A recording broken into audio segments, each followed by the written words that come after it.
Hi, welcome. My name is Dr. Ayo Adenuga.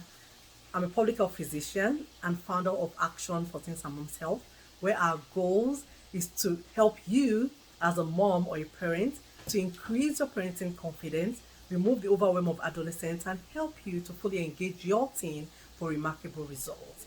Thank you for joining me today. If this is your first time, and if you are returning, thank you so much. Thank you for filling out the survey I sent out last week. And putting in what topics are important to you. So today I'll talk about 5 strategies or skills you can teach your teens to be able to handle peer pressure. Peer pressure is normal and challenging for everyone. It's particularly more challenging for teenagers because at this point in their lives, they get comfort from their friends. They get comfort from being included in that group, in those groups that they're interested in. And then they end up doing things that might be good or not good for them just because they want to keep those relationships. Now, how one person handles it differs from a person to another, how they handle peer pressure. And I was asking my son some months ago that what are the challenges that he's facing as a teenager. The first thing he spoke about is peer pressure. He did say that sometimes he's just wondering what the right things are, what, how to be able to stand and keep your values irrespective of what the society feels about maybe sexuality, relationships, or not even being called a nerd by his friends. So, peer pressures refer to the influence that a friend or a group has on the way a person thinks or acts.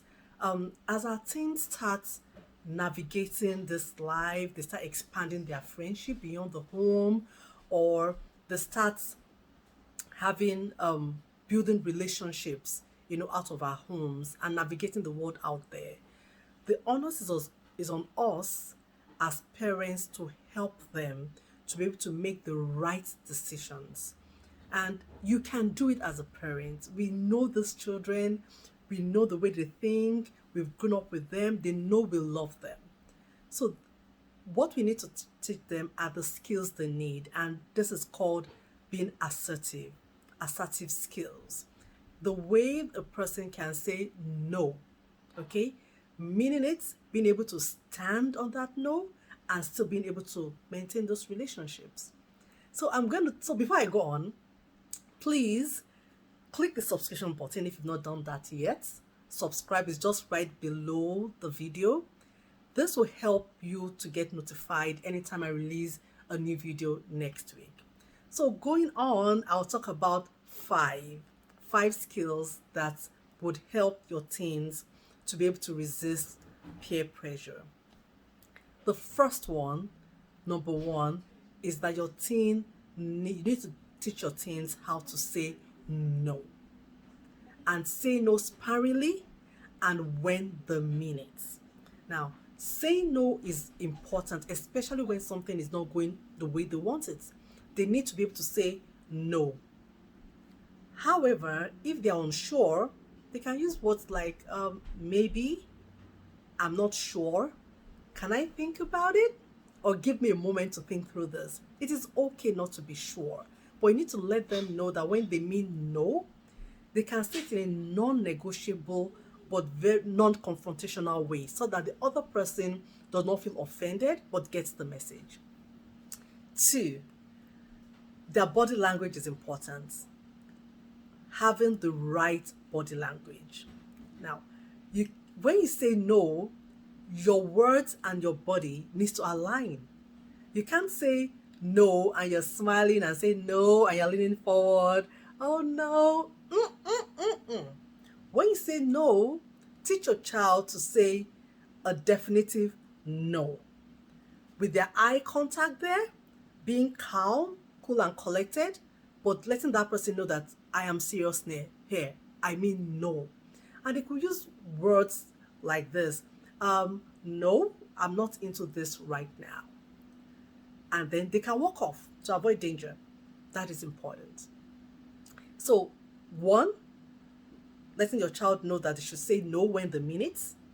And They should not just use no just anyhow. They should say it when they mean it.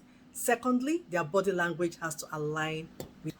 Three is to reinforce values and help them to seek out for positive partners, peer partners. So reinforce the values, your family values in your children, values that build character, being truthful, being helpful, being seeking for good, not seeking for evil, making sure that everything they do glorifies God, and let them know being humble, being respectful with their words, with their actions. Those are character building values you need to build into your children. Now, also having positive peers actually is at their best interest.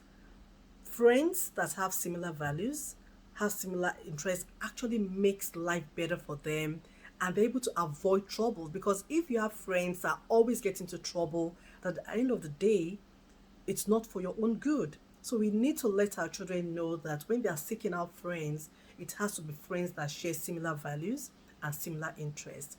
Number four is to model. You have to be a role model for your children. You have to teach them how to be assertive. You have to teach them how to say no. When they look at you and they see what you're doing on a day-to-day basis, they start learning and practicalizing how to be assertive and how to say no. You teach them the way to walk away from things. They don't have to conform all the time. I remember back in Nigeria, when you are going for a function, we have what we call ashwebi, that is clothing that all the family members or friends would wear. And sometimes they are really expensive. There are some times that I'll be like, no, I'm not going to buy this. I would ask for the color of the occasion, and I'll go with the color. These are ways in which you're letting your children know that you don't always have to be pressured, or you don't have to conform with what your peers feel you should do. So that is important. And saying no is not a failure. It's not a failure. Let them know that it's okay to say no. It doesn't mean you're a failure. It doesn't mean that you're a weakling. It just means that you are standing on what you believe in and your value.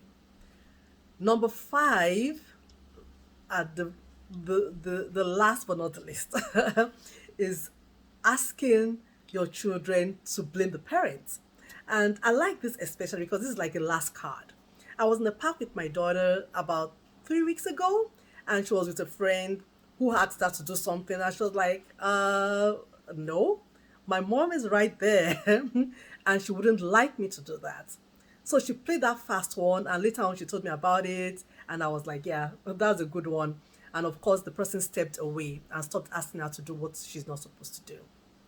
So children can blame the parents. They can say, oh, I don't want to take this alcohol. I don't want to skip class. If my mom should know, I'll be grounded. Or my dad has asked me to come home early and I need to start going home right now, especially when they're asking them to come late. So many ways in which you could actually use your parents as a last card. And sometimes you could even have a password, a code with your children, whereby once they call you and they say this code, the parent understands that they need to be liberated.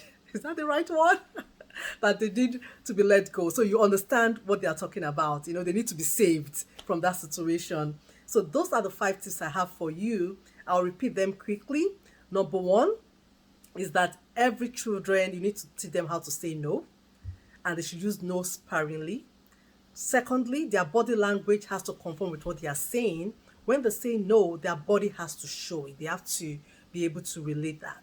Number three is that they have to be able to have good peers, positive peers around them, and know what the values are.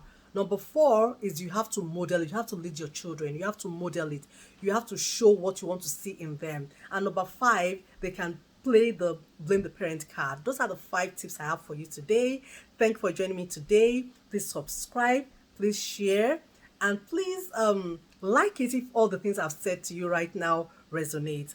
Just imagine if your children have the confidence to do the right thing and they have the skill to be able to assert themselves and say no when they're able to say no. Imagine if they're able to build positive relationships with their peers and they're able to maintain the relationship in the way that it should be.